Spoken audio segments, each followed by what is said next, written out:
દ્રશ્યો સર્જાયા છે બનાસકાંઠામાં ડીસા ખાતે પ્રધાનમંત્રી આવી રહ્યા છે। લોકોનો જોવા જોઈને શું લાગે? શું ડર લાગે છે? સેમ સામે ફોન આવે એવું લાગે છે, બરોબર છે। અને હવે 450 જેવી સ્વયં ભગવાન, હા તો ભગવાન એટલે હમણાં અહીંયા વાવાઝોડું આવ્યું એવું લાગે છે, બરોબર।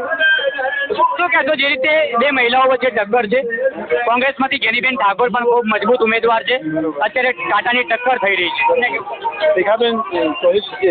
રેખાબેન જીતશે? કયા કારણસર રેખાબેન જીતશે?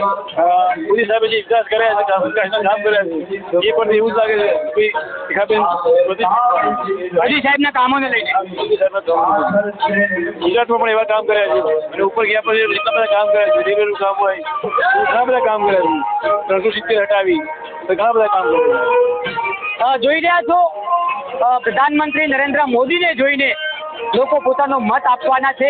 અહીંયા ઉમેદવાર કોઈ પણ હોય, માત્ર નરેન્દ્ર મોદીનું નામ ચાલે છે। શું કહેશો આજનો માહોલ?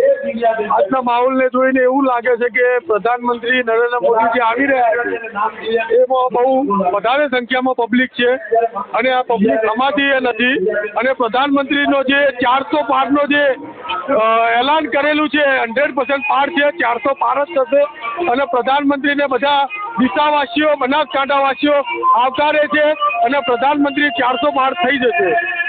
જોઈ રહ્યા છો પ્રધાનમંત્રીના નારા સાથે અહીંયા લોકો અલગ અલગ પ્રકારના સ્લોગન લઈને આવ્યા છે। હું છું મોદીનો પરિવાર, નહીં હું મોદી કા પરિવાર લઈને આજની જે સભા છે જોઈ રહ્યા છો લોકોમાં અલગ પ્રકારની ખુશી જોવા મળી રહી છે। મોદીનો પરિવાર।